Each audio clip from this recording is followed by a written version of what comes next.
Well, Ross Feingold is the former Asia chairman for Republicans Abroad. He joins us now live. Thanks so much, Ross. We appreciate it. I'm sorry. Ross. Anyway, what we've been hearing, by most standards, I think it's fair to say, is shocking and should be damaging. But with this administration, I mean, often traditional standards don't really apply. Tell me if you are comfortable with what's been heard in this testimony so far. Well, the interesting thing about Ambassador Sondland's testimony was to try and normalize the activity. And frankly, I think for a lot of the public, a lot of the voters, that's going to make sense. He's going to say, look, or he did say that this was the policy, and a lot of people were on board. And then it's going to become increasingly difficult for the Democrats to make a strong case that there was something wrong here. You have no money changed hands, for example, even though the Democrats are using words like bribery or extortion.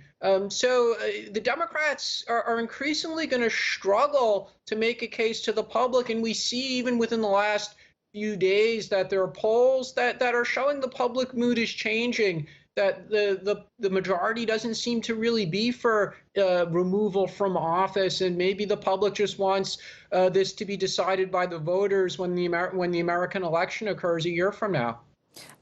Tell me then, I mean, how you reconcile the fact that Gordon Sondland is a lifelong Republican who donated about $1 million to Trump's campaign, and even he feels like he can't stand by this administration anymore. Well, he's still at his job. Well, of course, we don't know how much longer that will last. But from what we know yesterday, at the end of his testimony, he got on a plane and went back to his post in Brussels. So like a lot of people who serve in the Trump administration or Republicans outside the administration, they're not always happy with the way the president conducts policy making or President Trump's style. We know that. But they share a lot of the policy goals of President Trump, or more broadly, what the administration is seeking to achieve, whether it's domestic policy or foreign policy. And that might explain why Ambassador Sondland didn't say, I quit. And in fact, he went right back to his post. And as of now, he seems dedicated to serving until the president fires him. And we know that President Trump does fire people. Ross, you're a Republican.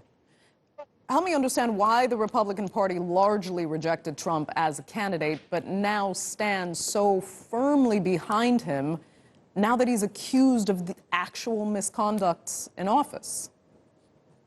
Well, again, Republicans, they don't see that misconduct occurred, and the Democrats have failed to make that case convincingly up to now. But again, it comes to the policies that the administration is pursuing.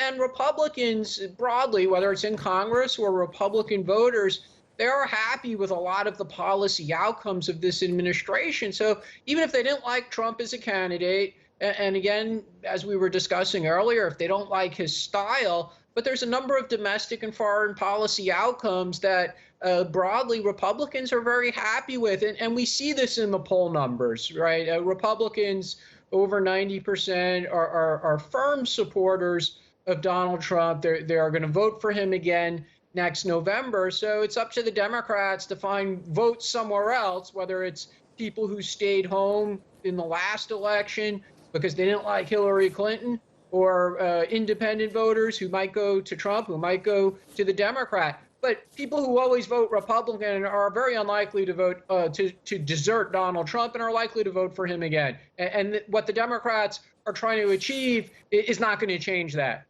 Ross Feingold joining us there from Taipei. Thanks so much for your insight.